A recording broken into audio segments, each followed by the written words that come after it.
If you're sick of rescanning the whole passage for every question in verbal reasoning, I'm going to show you why you should spend just 10 seconds mapping the topics out so that you know exactly where to look. My name is Farhan, I'm a junior doctor and I've helped over 100 students get into medicine and dentistry across Australia. And today, you're going to learn how to map verbal reasoning passages in 10 seconds, how to find information quickly so that you avoid rescanning the whole passage for every question. So let's get into topic mapping. First of all, let's talk about the common approach to these questions. You see, what most people do is they look at the question first and then they look at the passage because they need to know what to look for, right?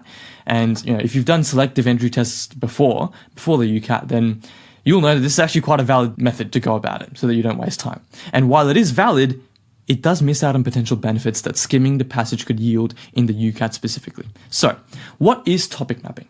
It is essentially skim reading the passage as quickly as possible with the intention of forming a brief understanding and overview of what the content is talking about and where that said content is located.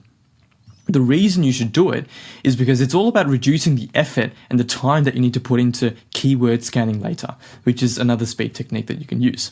So let's just get into an example to show you how this works, right? What I'm going to do is I'm going to show you a passage for 10 seconds. And your goal here is to get a brief understanding of each idea of each paragraph, right? So your 10 seconds starts now.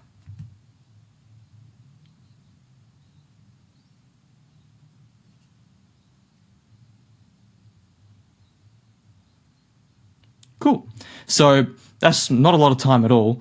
And it just goes to show how time pressured the UCAT verbal reasoning can be. But what I want you to do now is think about a sentence that describes each paragraph. Think of this as like a topic sentence for each paragraph. And what it might look like is something like this, where in the first paragraph, we had an overview of the categories of dating methods, relative versus absolute. In the second one, we had radiocarbon dating, how it works and the time frames.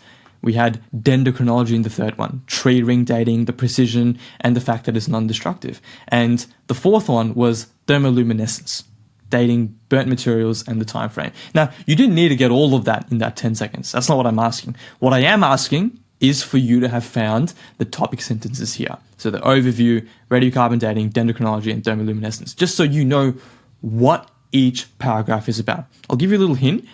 It's often easiest to look at the first sentence and the last sentence of each paragraph to give you an idea of what that paragraph is about. So, the purpose of this is to give you a general idea of what is in the passage and where each piece of information is located, so that you can follow the following process. You read a question, you recognize that the necessary piece of information is likely to be in the second paragraph, for example. And that means you direct your attention towards scanning the second paragraph, as opposed to wasting your time skimming the entirety of the passage, times 4 for each question if you never do this topic mapping to begin with. So let's see it in action, right? Hopefully you've done a good topic map because it'll come useful for these questions. So here's question 1. Which of the following is a distinctive advantage of dendrochronology compared to radiocarbon dating? So I know that the information that I need to find is going to be in this paragraph. So I'm going to scan this paragraph and not waste my time here or here or here because I know I need to look here. Now, it's not a 100% rule, but like 90% of the time, you're going to be needing to look here. So if you do your scanning of all of these options, then you end up coming to the answer of B. You don't need to destroy samples in order to do dendrochronology dating. And that's exactly what the answer here is, right? Answer's B. If you can be bothered, here's why options A, C, and D are wrong. Have a read if you want. But the main thing here is recognizing that the thing that you're looking for, the piece of information that you need, is going to be in paragraph 3, not 1, 2, or 4. Now, the second question is, according to the passage, which dating method would be appropriate for materials dating back 150,000 years? So if you've done a little bit of a quick scan, like we did in the topic map, then we probably would have glanced our eyes over these big numbers here. Okay, even if you don't actually know what those numbers mean, the fact that you know that there are some numbers located in paragraph 2 and paragraph 4 means that it's something that you look at for when you see a date, right? So as soon as I saw this date, I was thinking, okay, I need to read this and read this in a bit more depth so that I know what I'm looking at. And if you do read those in depth, then you come to the answer that dermoluminescence is the most appropriate for dating materials back 150,000 years, because it goes up to 200,000 years, whereas the other ones either don't specify it or only go up to 50,000. Right? Are we seeing how topic mapping is coming into practice here? Let's go to the third question. The passage indicates that absolute dating methods differ from relative dating methods because they. So, from my topic map, I know that it's actually the first paragraph right here which does some sort of a comparison, an overview of these two types. So, even though it could be in these three paragraphs, I'm going to spend my time having a look at this one first. And if we do that, then we find that the answer B is correct, where absolute dating differs from relative dating because it gives you a specific time range rather than sequences. Here, we can see it. So relative dating, which determines a sequence of events, and absolute dating, which provides the specific time ranges. So there it is for us to pick the answer B and move on. And lastly, we've got the fourth question. Based on the passage, what can be concluded about the geographical applicability of dendrochronology? So once again, we know we're going to be directing our attention straight to paragraph 3. Geographical applicability is pertaining to this. So what we do is once we find what we want to look at is we read basically the sentence that we're looking at. So in regions with well-established reference chronologies, such as Europe and North America, this technique can date yada, yada, yada, to the exact year. So it seems like having a well-established reference chronology is important, right?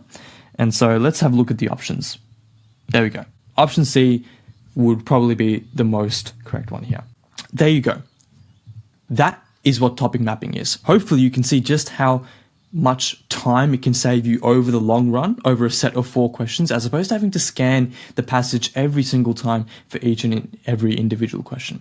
So topic mapping is just one of the many frameworks that I like to use for the UCAT. And if you want a cheat sheet that has every single framework that I have for the UCAT, then just click the first link in the description below. Otherwise, let's move on to another example, right? I'm going to give you another passage. You're going to have 10 seconds. I want you to get a brief understanding of it. So let's go. I forgot to count.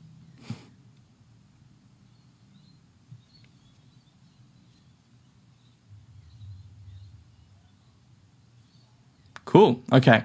So that's not a lot of time, again, at all, but that's the point. You don't want to be reading the entire passage. You want to gloss your eyes over it and kind of pick up what's there as a general level. So now think of a topic sentence before we move on to the next slide.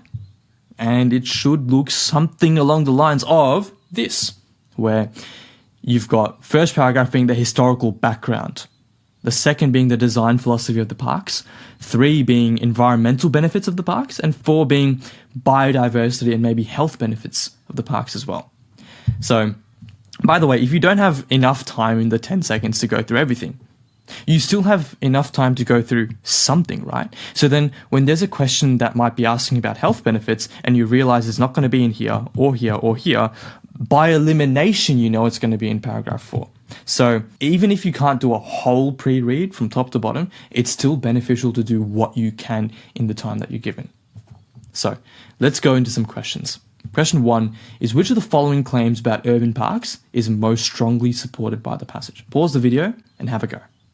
All right, so let's go through this now. Maybe you recognized, hey, this one wasn't so simple like the previous passage we did. This one's a bit tougher. How am I going to answer such a vague question? Pre-reading still actually helps you in a situation like this, where you do kind of need to evaluate each and every option, but you've just drawn the short end of the stick when you get a question like this. So the way pre-reading helps you is now you still know which paragraph to look at to evaluate each one of these options. So not necessarily answering the question itself, but evaluating the options. For example, if we look at option A, larger parks are more effective at reducing air pollution. Where does it talk about the size of parks? It talks about it here. So then you read this, you realize it doesn't really make sense. Let's have a look at option C. Modern park design. Where are we going to look for design? We know we're going to look here. And then once again, it looks like C doesn't make sense. And D, parks primarily benefit residents who live within their immediate vicinity. Where was the benefits to people and health? It was here again. And once again, it looks like it doesn't quite check out. So you're left with option B here. And once more, if you wanted to double check it, you know that the environmental benefits are located where?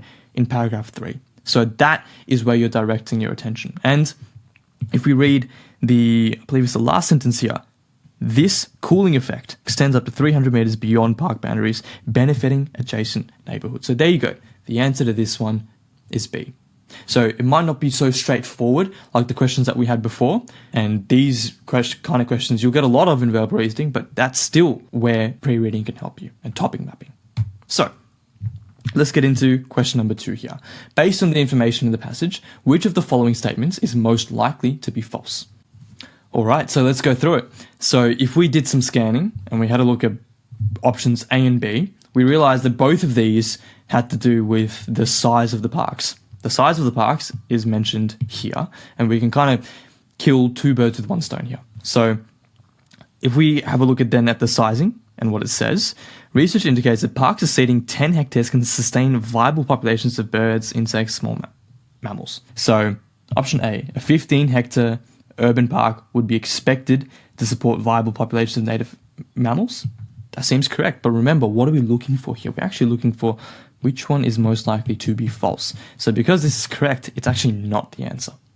And then if we look at option B here, urban parks measuring 5 hectares can sustain the same level of biodiversity as 20-hectare parks. Well, that's a direct contradiction to option A and a direct contradiction to what we see in the passage. So when it comes to what's most likely to be false, we've got option B being the most likely. So here's your third question. The passage suggests that the park cool island effect would be most beneficial for. So where did we see the park cool island effect? And what sort of effect is this? We've kind of got a bit of help from question 1 when we did it. And that is in paragraph 3 here, right? So park cool island, and that's referring to pretty much the same effect of benefiting adjacent neighborhoods. So most likely, our answer here is going to be B.